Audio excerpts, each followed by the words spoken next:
Hello, everyone, and welcome back to part two. If you haven't had a chance to listen to part one, I would definitely suggest you start there and listen to that episode all the way through. In part one, we went over the abduction of each of the three girls, Michelle Knight, Amanda Berry, and Gina Dejesus.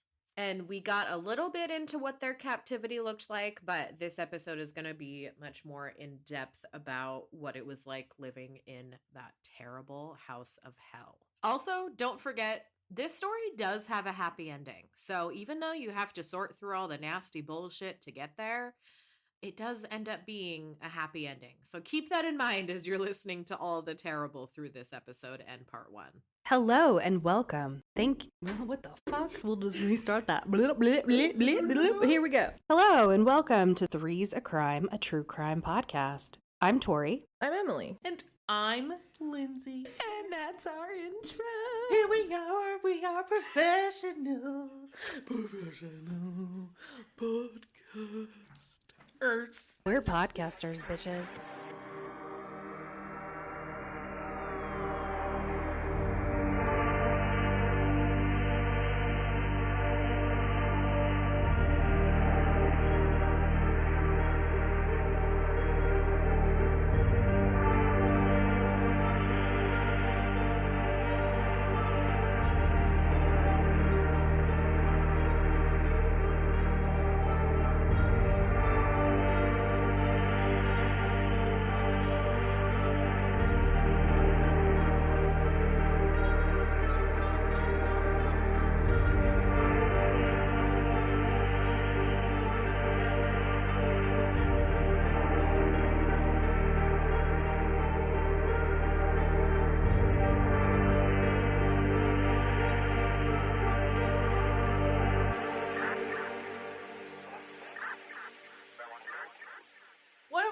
Do we think we want to just dive right back into this? So all three girls were given journals, but Amanda kept the most detailed record about what happened every day in that house. She not only tracked how many times he had raped her, but she also wrote letters to her mother every day. Oh, He started referring to Amanda as his wife, and he would take Gina and Michelle into the backyard to rape them on tarps. And I think it was like his fucked up. Here's what I think was happening. I think he was so fucked up in his head that he thought Amanda was a literal relationship he was in. And when he would cheat on his wife, he would take these other two women outside as like a respectful thing to his wife. Does that make sense? That makes sense. I think that's what I'm he just was like, thinking. Nobody could see over these fences that he's out there fucking people in the yard. I don't fucking know. I don't know. I just can't. Don't worry, there's a few real happy things that come from this. Like, I got some funny things. I got some good stuff for you. Don't you worry. Tori's so sad right now. I know. I need to turn She's my distracting body back around. herself. It's just so awful that It's disgusting. It's so gross. Okay, Berry and DeJesus were profiled on the Oprah Winfrey Show and the Montel Williams Show. November 17th, 2004, Luana Miller, who was Amanda Berry's mom, went on the Montel Williams Show with Sylvia Brown. Oh, shit. psychic. Self-proclaimed psychic. Yeah, she's Sylvia a rough Brown. one. It's She unfortunate. told Amanda Berry's mother that she saw Amanda in a black hoodie. I'm sorry. Let me take that back. She saw a black hoodie in a dumpster with the bad guy's DNA all over it. That's what she told her she saw. So Amanda's mom says, okay, can you tell me if I'll ever find her? And Sylvia says, quote, I hate when they're in water. I just hate this. She's not alive, honey, and I'll tell you why. Your daughter is not the type that wouldn't have checked in with you if she was alive. But I'm sorry they didn't find the jacket because that had DNA on it. That's all a lie. That's all she said. Like, That's what? I hate it, like, when you get, yeah. Mm-hmm. Ugh. Mm-hmm. It's just like, How do you do that to a I don't fucking know. victim? I don't know. Luana asked if she would ever see her daughter again, and Sylvia said yes, in heaven on the other side. In April 2005, 1 year after her disappearance, the FBI released a composite sketch of someone who was seen creeping around Gina's school when she disappeared. The description matched Ariel Castro perfectly because it was fucking Ariel Castro. Because it was. Because it was. What is a pencil thin beard? Like, Oh, like the really gross. Yeah. Like when you're still 12 and You're trying to grow one. So, also, who the fuck says, see, I hate when they're in water. Mm-hmm. That's not, Right. like, when the mom is like, am I ever going to see my kid again? See, I really hate when they're in water. Like, That's just such ew! She just did that to She's get... She's a con artist. Yeah, totally. On April 21st, 2005, on the second anniversary of Amanda's disappearance, her mother held a televised candlelit vigil where she sang her daughter happy birthday. Oh, fuck. Tits. I would be done. Ariel had Ugh. Michelle, Amanda, and Gina all watch it while he served them birthday cake. And from then on, they would have cake on the anniversary of each day he abducted them. He would just never be able to eat cake again. Like, ever. No. Cupcakes, like any kind of pastry. Just done. Yeah. He would rape and beat the girls in front of each other, and then would play mind games where he would come in, rape them, he'd leave for a few minutes, and then he'd show up again like 30 seconds later to see if they were trying to escape. And if one of them had even moved, he would just fucking beat the shit out of them. He would also deny them food and water as punishment, like frequently. How much the girls ate depended on his mood that day, and sometimes he would give them meals, sometimes it was like a bag of chips every few days. He also forced them to play Russian roulette. Yeah, and on the documentary that I watched, he at one point handed the gun to Gina and said, "Shoot me with it." And she was like, okay. And he said, wait, let me pray for a second. And then he prayed and she pulled the trigger and nothing happened. Now, this is my personal opinion, but when I saw that, my immediate first thought was... click, click, click, well, click. my immediate first thought was, fucking... Her immediate first thought just left her head. Yeah. She hungry. Oh, my immediate first thought was... in his brain, he was thinking, I'm gonna have her shoot me, and if it doesn't kill me, I'm gonna God saved me, so I can do this nasty shit another day. And I gave God a chance to stop me. Yes, exactly. Yeah. And that's totally my own opinion, but that is immediately what popped up in my head, that he was like, let me pray about it for a second. I don't know. Immediately what popped up into my head was, I got a gun.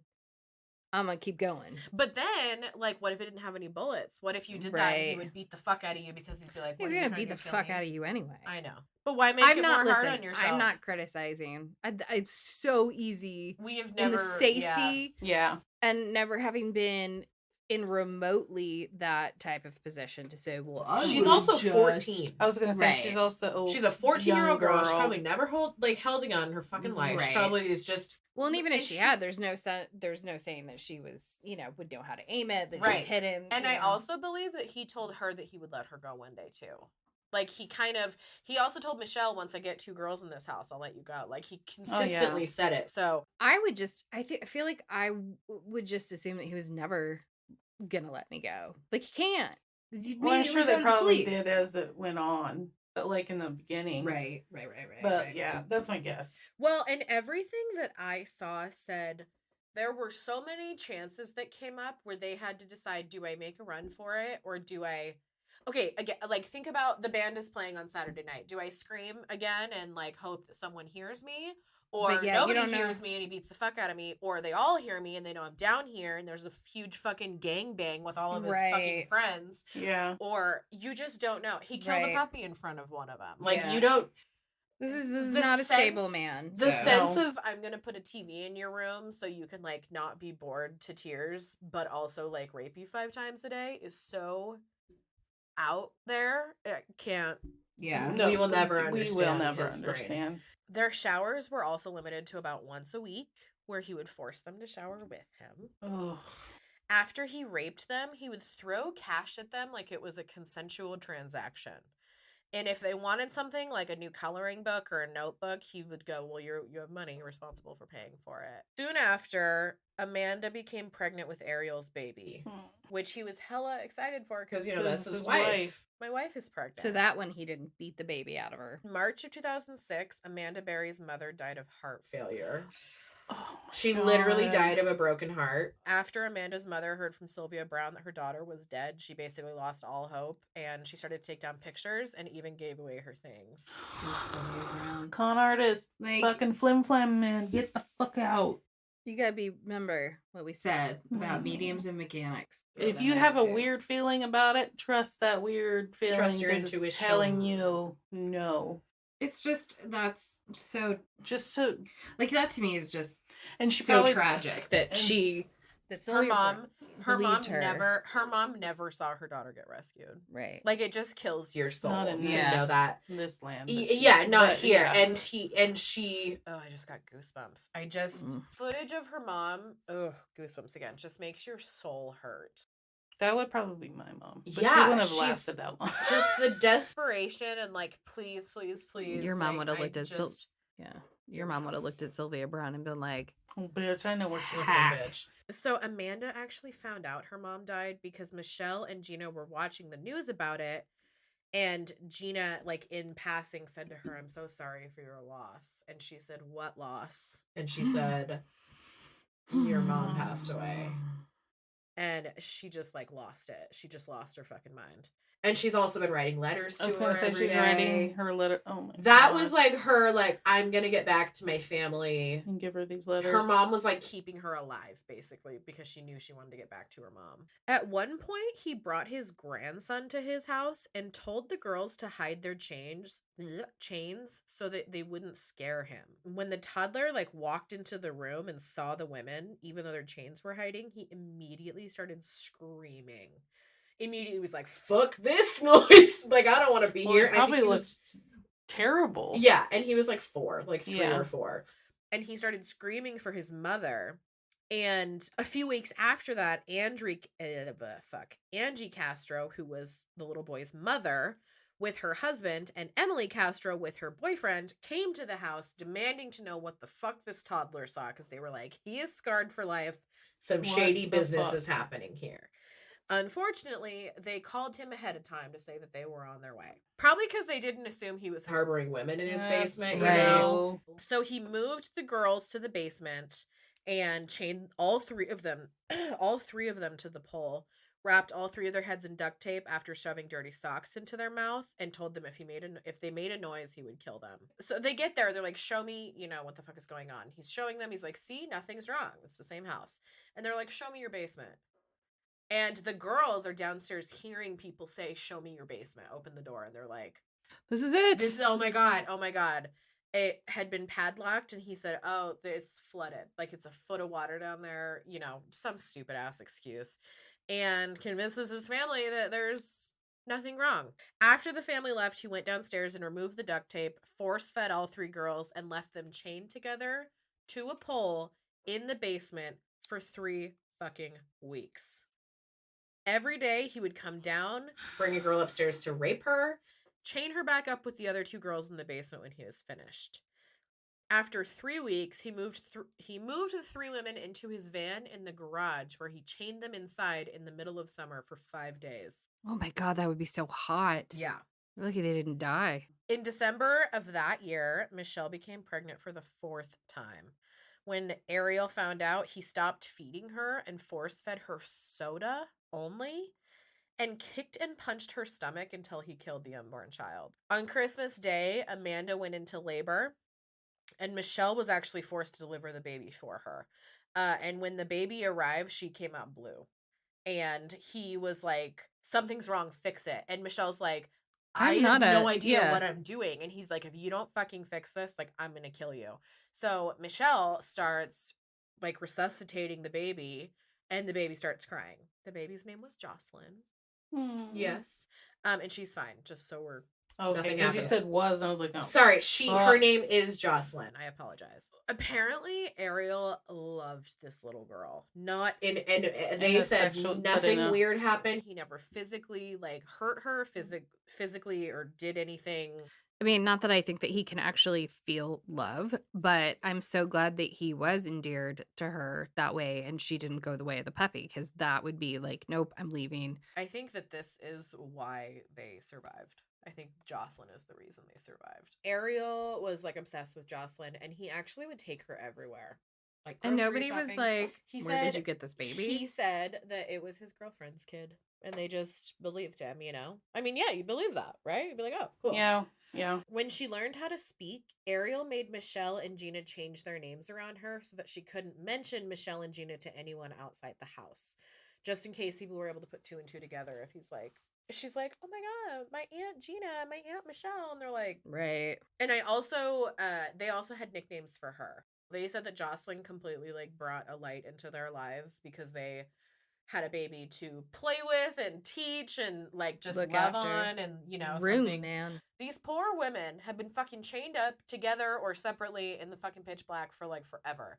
So this baby was just like revolutionary. And what year did she come along? Like into their captivity? She was like 4 when they were rescued. Okay. So they had done 6-7 years by They the were time. rescued in 2013. Okay.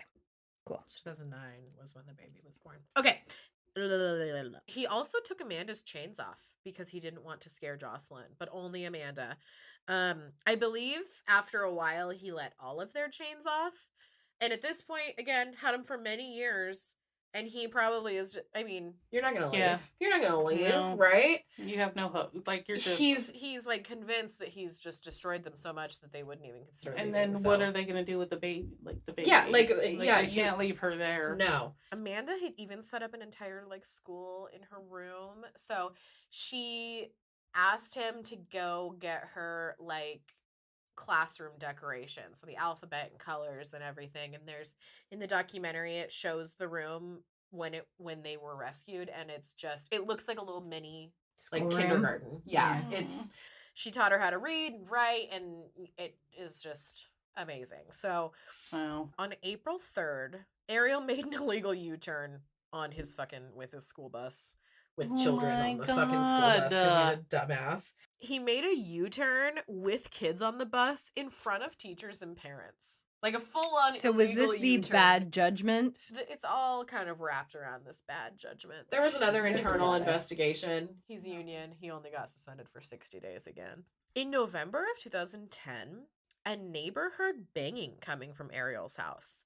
And the neighbor also said that one day they saw a woman in the window holding a baby, and they were like, that woman was actually Michelle Knight. The night that they saw the woman in the window with the baby and the banging, neighbors called the police. Police came, and again, nobody answered the door. So again, they just bounced. See you later. This is the second time they came and didn't do anything. Correct. They said the scream lasted about 10 seconds, which is a long... That's a long time for a scream. And once again, nobody answered, Yeah. so the police left. A neighbor was walking home late one evening and saw a little girl in the window of Ariel's house. And so the girl went home and asked her brother, and I don't know how old the brother is, but she's like, will you go like check on it? I got like these real weird vibes from this kid in the window. And when the brother showed up, he was like immediately skeeved out by the house because all the windows were boarded up and there was trash in the yard. He's like, you know what? This seems like something for police and not me. So wise, smart man called the police. Yeah. They showed up. Nobody answered. So they left. A few weeks after this time, someone saw a naked girl wearing a dog collar in the backyard. And after that, people who lived in a retirement home nearby said they saw 3 naked girls with a leash and collar on, all 3 of them. Police were called again. Again. Not only did they not come back, they didn't even come out this time. They didn't even come out. Didn't even show up. Didn't even show up this time. They're like, okay. Why does this always happen? I don't understand. Michelle got pregnant for a 5th time. And when he found out she was pregnant, he forced her to eat a hot dog with mustard on it, which she was deathly allergic to. And he knew because he would go to get her McDonald's and she'd say, I am literally going to die if it has mustard on it. And so he knew that, and he force fed her a hot dog with mustard. And she basically went into anaphylactic shock. And Gina had to, like, help her through it. And I don't know how the fuck you help someone through anaphylaxis, but I don't know either. She helped her through it. Because Michelle will never die. I mean, she's a bad bitch. Badass bitch. Michelle made it 3 months into this pregnancy before he kicked her down a flight of stairs. And this is real gnar. Okay, so if you don't know, when you miscarry, the fetus has to still like exit your body somehow. Yeah. So when he threw her down the stairs, she was like waiting for the baby to pass, and she writes in her book about how she literally like watched it die. And it was, and he blasted salsa music the whole time. Oh my god. Which is just, and I was actually thinking last night when I was watching Squid Game, because they have the music playing, and I'm like, the creepiest thing to me is having cheerful music play when something horrendous is happening. Yeah. In the summer of 2012, Gina and Michelle's mattress got bed bugs. And at one point, Ariel allowed Gina to read a newspaper. This is just a weird thing that he did. He allowed Gina to read a newspaper, and she saw an ad for a dress that she thought Michelle would love. And she asked him if she could buy it. She's like, the money that you give me, for raping me, can I give it to you and you go buy this dress? And he did. He went out and he bought it, and I guess she wore the dress like every day. I'm just glad to have clothes. Yeah. On Monday, May 6th, 2013, this is the day they fucking got out. Thank God. At 4 p.m., Jocelyn was playing on the stairs, and at this point, I think she was 4 years old. She's playing on the stairs, and she is running into her mom's room and Amanda tells her, I don't find Daddy. Daddy's nowhere to be found. I don't know where Daddy is. And remember, he constantly plays mind games on them. He will say he's leaving. He would even send Jocelyn to be like, go tell Mommy I'm leaving. And she would, and he'd leave, and then he'd come back and beat the fuck out of her. Yeah. And so when she came in there, Amanda's like, okay. Yeah, he left. Cool. Amanda was able to peek out the window. So I'll show you pictures, but he literally took doors and put them like horizontally on the window and like nailed them into the wall. Like they do in Signs. So she is like, I'm going to just like peek out the window really quick. She kind of like peeks behind the door and his car is gone. And she's like, okay. And then she like puts two and two together that her daughter just came running into her room and her door is always locked. Oh. And she's like, he forgot to lock me in. He forgot to lock me in the room. And so who had the kid when he would leave and all he the probably women were locked up? Oh, I don't know. That's a good question. I don't know. I have no answers. I don't know. I was thinking the same thing. I was like, where is she? I mean, he might just leave her out. I wouldn't be surprised. Or maybe, like, the other two were chained up. Amanda wasn't. So maybe, like, I don't know. I don't fucking know. He's an idiot. It's not like he's smart about his kids. Probably no one is fucking watching her. He's not smart in general, so. She peeked into the driveway and saw that his car was gone. Realized her bedroom door is unlocked. And she's like, okay, I'm going to try the door. And she said, quote, my heart immediately started pounding. I'm like, should I chance it? If I'm going to do it, I need to do it now. Oh my God, so many goosebumps. I was writing this and I felt like, I was like, and I know how it ends, right? But I'm like, girl, go. Oh my God, it gives me so much anxiety. Okay. You can't cover your mouth when you have a podcast. Oh my God, it gives me so much anxiety. She opens her bedroom door and she walks down the stairs. She walks towards the door and sees that the front door is also unlocked. She takes a deep breath and like opens the front door, but there's a screen in front of it. And the screen has been padlocked from the outside. Oh, motherfucker. So she's like, fuck. But she can see across the street that there's some people sitting on a porch. I was like, call 911. The two people across the street are Charles Ramsey and Angel Castro. And she just starts pounding on the screen door. And she is like freaking out. She is able to like get her arm through the screen door and is like waving. And she's like, please come over here. She's saying, help me. I'm Amanda Berry. They come running over and Angel Castro doesn't really speak English. So he's like, I don't fucking know what you're saying. And Charles Ramsey is I remember you telling me about him. A delight. You just want to give him a little snuggle. Yeah, he's definitely a character. And so Charles is like, kick out the bottom panel of the screen. And she can't get it. She's like, I'm trying, I can't do it. And he's like, everyone fucking move. Hold my beer. Yeah, and kicks it open. And Amanda crawls out and she like has Jocelyn in her hands.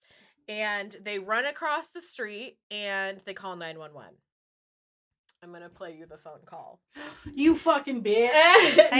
It's okay. The one, I'm gonna play you 2 phone calls. Don't worry, it's gonna be good. Those always, that gives me chills. Okay, so this was Amanda Berry's call to police. Help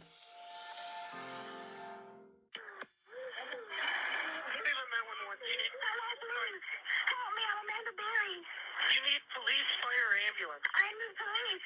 Okay, and what's going on there? I've been kidnapped and I've been missing for 10 years, and I'm here. I'm free now.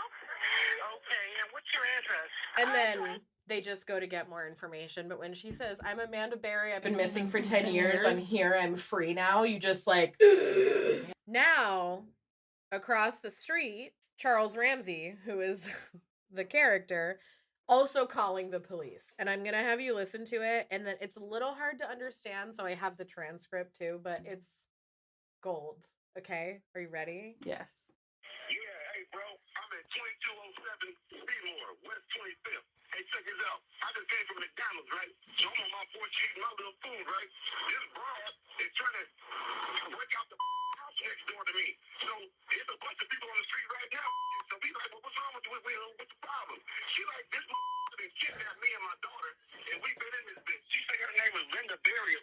I don't know who the that is. I just moved over here, bro. Sir, you know what I mean? Sir, you have to calm down and slow down. Is she still in the street? Seymour Avenue. Is she still in the street, or where did she go? Yeah, I'm looking at her. She right now. She calling y'all. She on another phone. She white, but the baby look Hispanic. Okay, what is she wearing? White tank top, light blue. Okay, so the rest of it is just information. Details. But just in case you didn't catch any of it, they go, Cleveland, 911, police, ambulance, or fire. And he says, yeah, hey, bro, I'm at 2207 Seymour, West 25th. Hey, check this out. I just came from McDonald's, right? I'm on my porch eating my little food, right? This broad is trying to break out the fucking house next door to me. So we like, what's wrong? What's the problem? She like, this motherfucker done kidnapped me and my daughter, and we've been in this bitch. She said her name was Linda Berry or some shit. I don't know who the fuck that is, and I just moved here, bruh. And he goes, sir, you're gonna need to calm down. And he gives him the address and everything, and then the dispatcher says, the people she said that did this, are they still in the house? And Charles Ramsey says, I don't have a fucking clue. I'm just standing out here with my McDonald's, bruh. And then the dispatcher says, can you ask her if she needs an ambulance? And he says, he like yells. He goes, you need an ambulance or what? And then he says, she need everything. She's in a panic, bruh. I bet she's been kidnapped, so put yourself in her shoes. I'm out here with my fucking McDonald's and this broad trying to break out the door next to me. Oh my god. I love him. And it is so funny because I'll show you the video, but later when he's being interviewed, he has also written a book. He basically became famous for this fucking thing and became like a meme essentially. They obviously send police over immediately and at first they're like, okay, Amanda Berry, she's been fucking gone for 10 years. And the police at this point basically have assumed she's dead. Which is horrible, but like I feel like anyone would be like, they're 10 years. No, like you don't hold someone captive in a basement for 10 years. They show up and they are like, oh my god, that is fucking Amanda Berry. And police are like, what the fuck is going on? And they say, is anyone else in the house? And she is saying, she's like, he's gone somewhere. There are 2 other women in the house. And they're like, what? And she goes, yeah, Gina Dejesus and Michelle Knight. And the police are like, we blew this. Like, what the fuck? She told police what kind of car he had, and the police immediately sent out an APB for his vehicle while other officers began to enter the home. Michelle and Gina were still inside, and they had heard everything from the outside, thinking that something was wrong. They thought she tried to make a run for it, and she had been caught, was getting the shit beat out of her, or when the police were pounding on the door, they thought there was like a break-in happening. Right. Gina is like turning to Michelle and she's like, oh my God, the police are here. Because they're announcing themselves. Police, Right. police. And she's like, their police are here. And Michelle is like, anyone can say they're the police. We are not fucking responding. Like, absolutely not. Oh, God. When they finally realized the officers were in fact real police, Gina came out of hiding sobbing, and Michelle, again 4'7", literally jumped into the officers' like arms. There's a video of her jumping onto them, arms and legs wrapped around them, and she just kept saying, "Oh my God, you saved me! You found us! You found us! Like, please don't ever let me go." Oh my God! I know. And the officer said that she thought she was a child. She thought she was like 8 years old. Yeah, she's so little. Starved to death and little. And I have pictures of when they were found compared to like what they look like now, and they're so skinny. It's a whole thing. The girls were taken to the hospital, and Michelle weighed just 84 pounds. 84 pounds at the time. And again, police initially believed that she was a child. And at this point, she was 32. Jeez. Jesus Christ. So Michelle said, quote, I was very sick. I found out that I had a bacterial infection eating away at my stomach. And they told me I only had 2 days to live. So things really weren't looking bright. Oh my God. Wow. When they found Ariel, heard he was found in a McDonald's. Because of course he was. God. They immediately arrested him. He was actually with a brother. They arrested him and his 2 brothers, and both of the brothers were pretty quickly. We had nothing to do with that. Castro's son Anthony mentioned an occasion 3 weeks before the escape where Ariel asked his son if he thought Amanda Berry would ever be found. And Anthony said that he thought she was likely dead. And Ariel replied, really?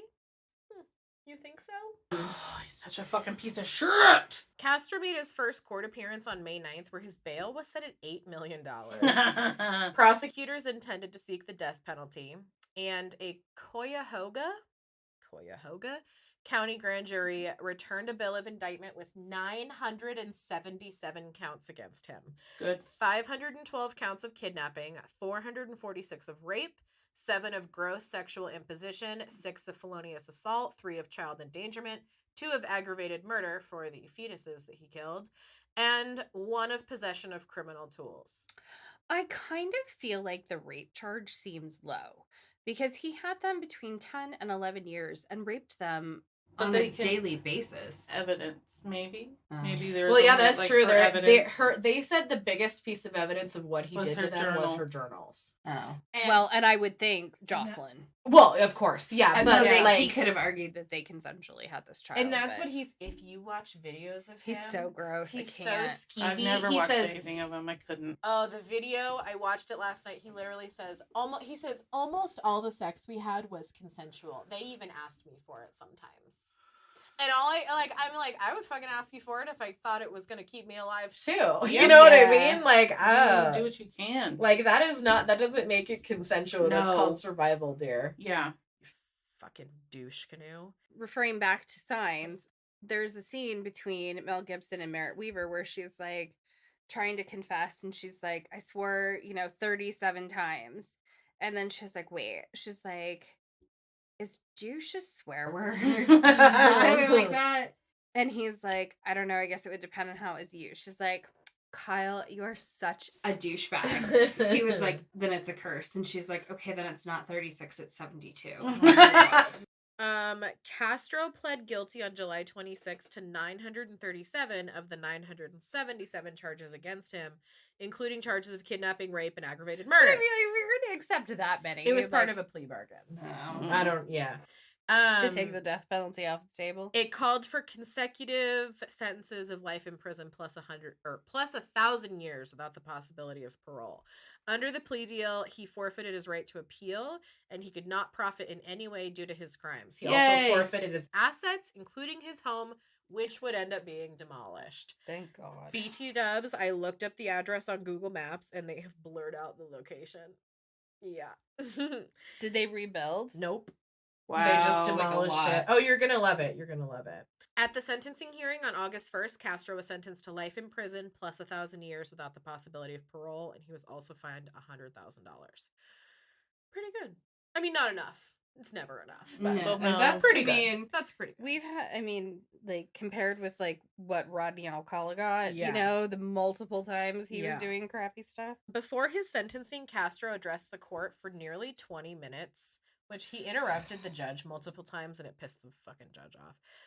In which he said he was, quote, a good person and not a monster, but that he was addicted to sex and pornography, and he had practiced the art of masturbation from a young age. He claimed that he had never beaten or tortured the women, and insisted that most of the sex he claimed with them that he had with them was consensual. He shifted between apologizing and blaming the FBI for failing to catch him, as well as blaming the victims themselves for getting in the car with a stranger, along with insisting to the court that when he had sex with them, he discovered they were not virgins. And he would alternately shift back into apologetic comments saying, I hope they can find it in their hearts to forgive me, because we had a lot of harmony going on in that home. He says, it's like we had a family. It was great. It's like when BTK had that, like, oh, I'm pleading guilty because I don't want to have to, you know, like, go through this trial because, you know, it'll make me look bad. Stop it. Michelle Knight is the only one that showed up to his trial. The other two women didn't, but their family members did. So... Oh, she's badass bitch. She's like, fuck this. The judge also heard from Knight and family members of Barry and Dejesus. Michelle Knight told Castro, quote, you took 11 years of my life away. I spent 11 years in hell. Now your hell is just beginning. I will... Oh, it just gives me goosebumps. You're such a bad bitch, Michelle. I will overcome all that has happened, but you will face hell for eternity. I will live on, and you will die a little every day as you think of the 11 years of the atrocities that you inflicted on us. I can forgive you, but I will never forget. God damn, girl. I could forgive him. Mic drop, dude. Mic drop. The Cleveland Courage Fund is a bank account that was set up to help the women in their transition to independent life, and at the time had collected approximately $1.5 million. Fuck yeah. Yeah. Michelle Knight, she discussed some of her ordeals in an interview with People magazine 1 year after her release, as well as her life leading up to her abduction. Since her rescue, she has legally changed her name to Lily Rose Lee.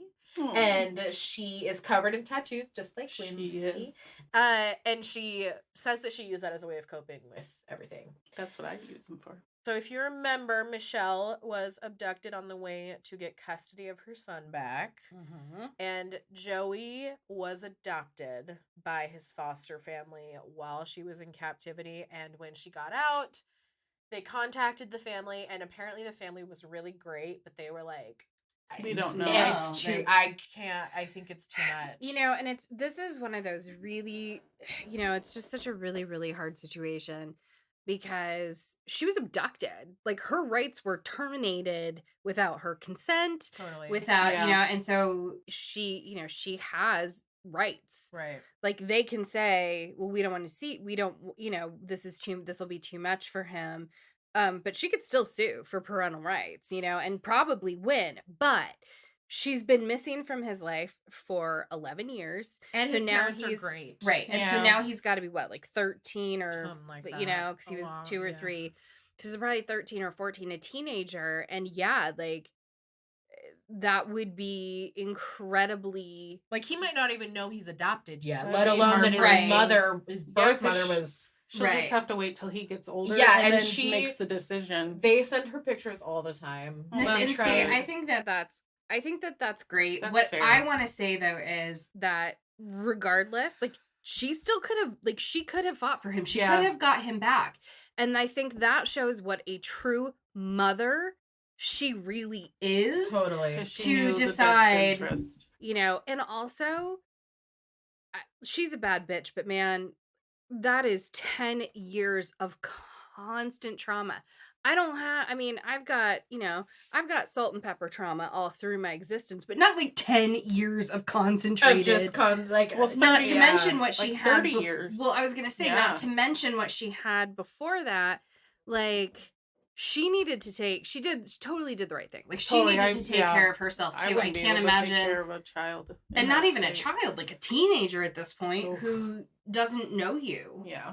Yeah, she's just still kicking ass and taking names, this woman. It's the foster parents who took him while she was, like, after all this. It was those same foster parents, and they were just great. And like I said, they send her pictures all the time. She's updated all the time, and she has like a lot of hope that when he becomes an adult and is able to decide that he's ready for that, they'll do that. She actually planned on opening a restaurant, and she got married in 2016, and her husband, she just says, is like he's the amazing. light of her life. Like he is just an amazing man. He truly is. She hopes to one day adopt children, because she is no longer able to have them. Is this like the most current right now of her, or kind of then? Yes, this was from 2020, so okay, cool. As recent as and I would, and that's the other thing I was thinking about when you were talking about this is a lot of times, especially if she was like 3 months along, that unfortunately, because I've had friends who have struggled with fertility, like normally you still have to go in for a DNC. Like even after you one way or another, it has to like they have to go in and they basically go in and scrape everything out. And so if that didn't obviously happen, the infections that can happen in your uterus, all the beatings that Castro gave Michelle caused her to lose hearing in one ear, require facial reconstructions, and like I said, she's no longer able to have children. She also has permanent damage to her eyes from living in pitch black for so long. Jesus Christ. She plans to reunite with Barry and Dejesus in the future, but basically when they were rescued, every interview and every conversation was with them, and she kind of was like, I need to like get my life back on track. I'm married. I'm changing my name. And like, we all need to like heal through this process apart from each other. Right. Wise. Which, it would be so hard, but like from an outsider, like absolutely, that's a brilliant, like you should be doing that. Totally. Yeah. So she has released 2 books, Finding Me and Life After Darkness. Like I said, I'll post them below. Amanda Berry. So before her disappearance, her grandfather had promised to give her a classic Chevy Monte Carlo built in the year she was born. And he actually kept the car after her kidnapping in case she was still found. And so when she was found, the grandfather gave it to her. But it needed some restoration because it hadn't been used in so long. And several automotive shops offered to perform the restoration for free. Nice. Amanda Berry says that even though Jocelyn resembles Ariel Castro, that she's her daughter. She said from the second she even found out she was pregnant, she said, this is my kid, this is not his. And she does look like him. Since February 2017, Berry joined the staff for WJW Fox 8 in Cleveland, where she hosts short recurring segments in which she reports missing person cases. Oh, that's cool. Yeah, she does this to help families reunite with missing family members. And in April 2019, Berry reunited with Charles Ramsey 6 years since her rescue. And it was an interview that was broadcast by Fox 8, and it's the best interview I've ever seen, and I'm going to show it to you. I can imagine. Bam, bam, bam. Now, that got my attention. I said, it's a white girl over there, man. Y'all not going to help her? I got a Big Mac in my hand, so I was on my way to get you. Remember, I got a Big Mac in my hand, so give me time. Give me time. When that happened, I just remember, I think maybe it was the adrenaline and everything that was just going on. Like, I kind of remember everything, but everything was happening so fast. So, like, from your point of view, what was going on? Like, I remember the door was locked. I couldn't get out. Mm-hmm. And it was probably so simple. The body was like, no, babe, no, babe, it's sweet. No, babe. So I didn't know what was going on. Okay. I'm telling you, babe. It wasn't. Listen to me. Okay. You weren't getting out that door. It's a very dad vibe energy. It is. It's like a protector you didn't have. You asked me a question. How did you know something was wrong? And I said, when a pretty little white girl runs through a black man's arms, something's wrong. I have something for you. It's nothing crazy. It's just a little token of my love. Girl. It's just a little token of my love because I love it. It's a symbol of, when you open it, you'll see. It's nothing crazy. Just lift it open. All the way at the bottom. All the way at the bottom. I'm trying to trick you. No. This is my love. It's a little token of the time. It's kind of like the time you gave back to me, my life. You changed the time of my life. Doesn't that like break your soul? This is LeBron James stuff right here, baby. Every time you look at it, you think of us and what You you know did it. that day, because My goodness. you're my hero. Oh, So, Isn't that the sweetest thing? oh, I love you. I know.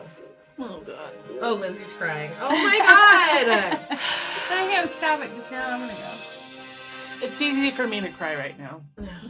Doesn't take much. It's just so sweet. When But she gave him the watch, I was like, I want to give you the time you gave. Yeah. It's just like, and it sucks because after this, people really looked into his background, and I Aw. intentionally didn't because, like, It doesn't matter. No. It doesn't matter No. what happened in his past. you know, like, and people I'm are not just interested. dicks. So I didn't look it up. He seems like a great guy. I will also post his book below. I have no idea what's in it or what it's about, really, but like, he basically became famous overnight, Yeah. and he's a character. He became viral. Yeah. Without trying. But he still like genuinely loves all of them. But I mean, Amanda, you know, Yeah. Right. she literally thinks of him as her hero. So, Gina Dejesus, she and Amanda Berry both received honorary diplomas from John Marshall High School in 2015. In an interview, because neither of them had graduated high school yet. Yeah. In an interview with WKYC TV, DeJesus says that she's currently volunteering for the Amber Alert Committee, offering Aw. comfort to families of abducted children. Wow. She remains in touch with Barry and her family. And as part of the plea bargain, the house where Castro had lived and held 3 women captive was demolished on August 7th, 2013. Michelle Knight was present and handed out yellow balloons to the spectators, which she said represented missing children. The balloons were all released before DeJesus's aunt began the demolition with the swing of a crane. Fuck yeah, I want to be in the crane thing demolishing. Yeah. In the evening of September 3rd, 2013, Ariel Castro was found hanging from a bedsheet in his cell 1 month into his life sentence. I forgot about that.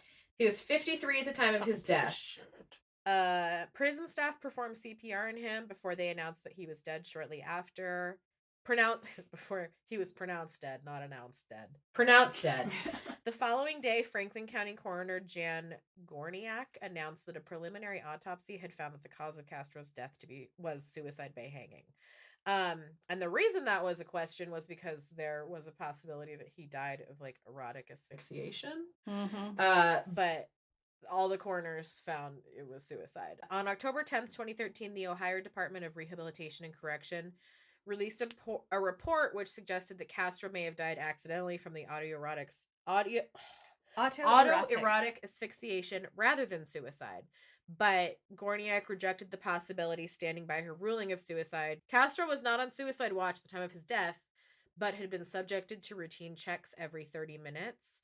But when they looked in his cell, he had written like suicide notes, the pictures that were on his wall, it just really fit. But apparently, like, here's a little funny for you. When he was found hanging from the ceiling, his pants were around his ankles. Good. I hope he shit. So that was like himself. part of the reason people were like, ah. But then there was like a thing that he Maybe. lost a bunch of weight in the last few weeks and his pants wouldn't fit. So I just thought it was funny.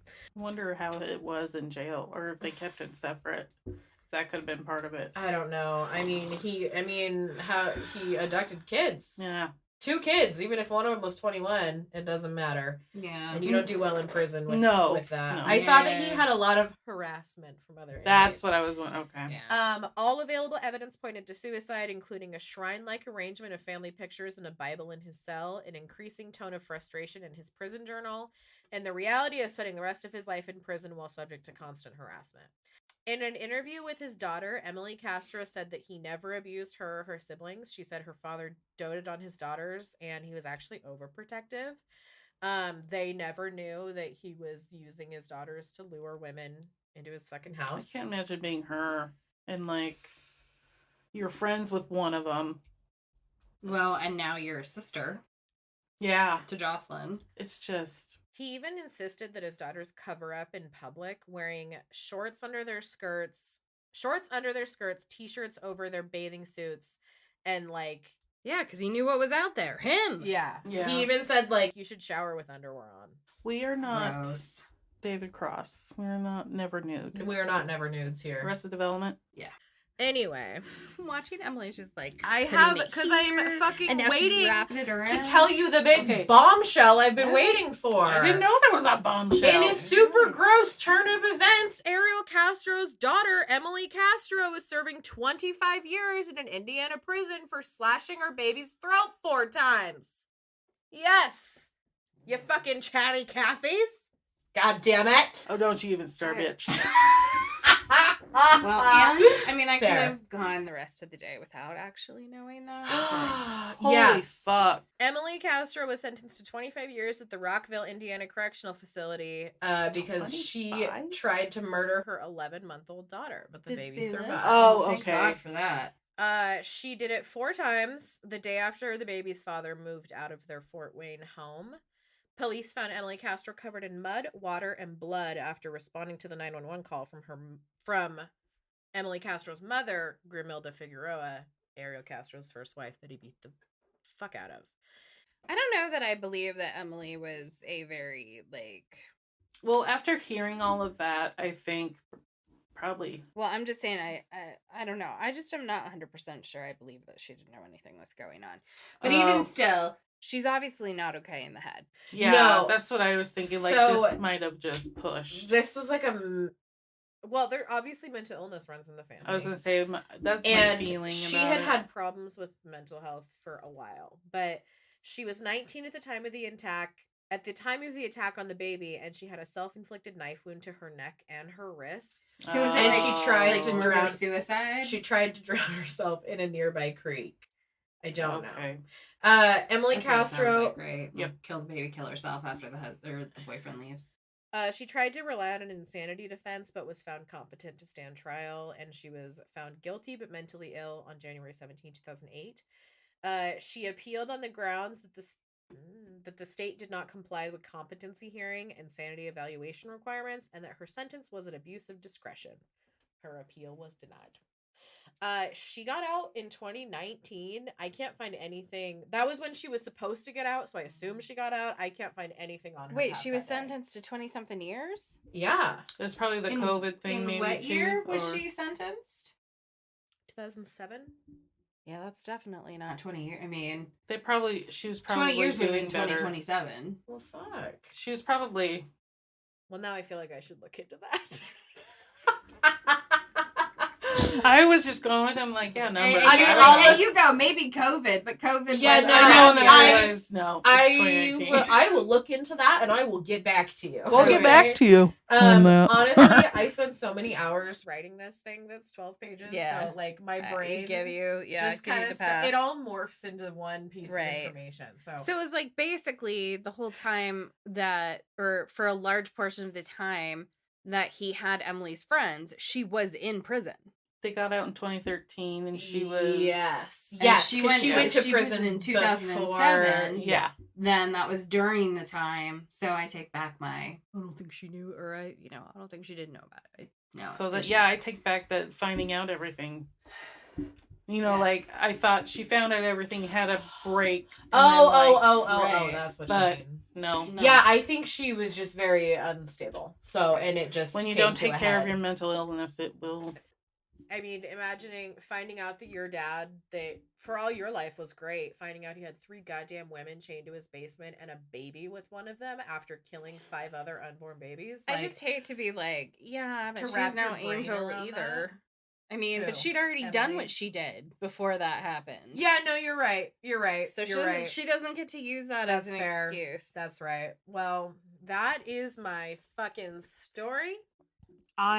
Wow. That was an adventure. Emily's had enough. Yeah, I wanted to read it for the sole purpose of, like, It's like with getting the rid of fucking Warrens. I was just like, done.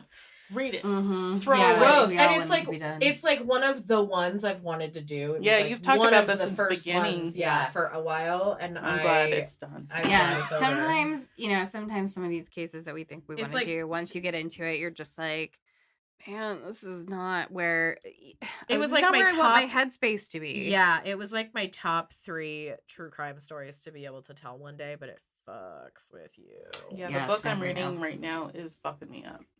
Dude, and I have all these nightmares recently since my house burned down, so whatever. But where you know how in Squid Game they have the stairs and the pastel colored creepy rooms? My dream is that I'm in a house like that, and every room has things I need to grab because something's going to happen, like the house is going to explode or something, or it's burning down.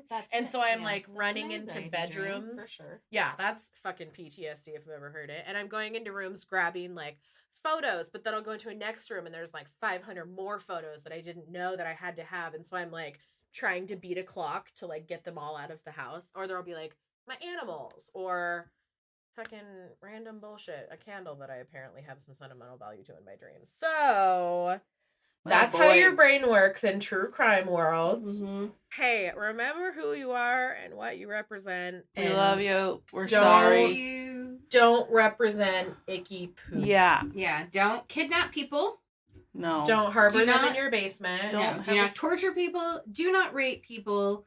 And if you have all of the things in the story, just don't do them. And if you're into, you're fine. If you're into slave stuff, make sure it's consensual. Yeah, like please. We're not here to kink shame. Like, no, do what you want to do. BDSM all over the place. Yeah, but BDSM is that right?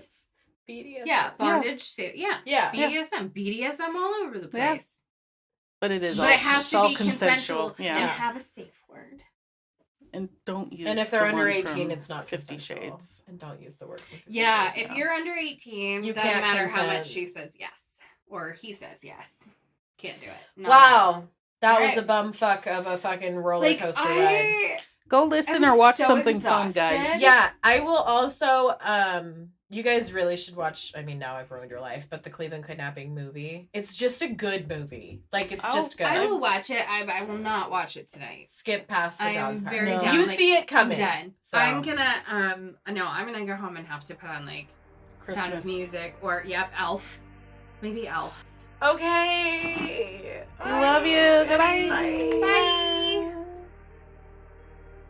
Thanks for listening to this week's episode. We put out new episodes every single Wednesday, and if you're impatient like me, be sure to become a Patreon where you can get your episodes early each week. For as little as $2 a month, you not only significantly support the production of this podcast, but you'll also get extra benefits and perks for being one of our special Patreon Weirdlings. Go to patreon.com/threesacrime for more information. For all of our links related to our socials, affiliate codes, where to listen, and everything else, go to linktree/threesacrime.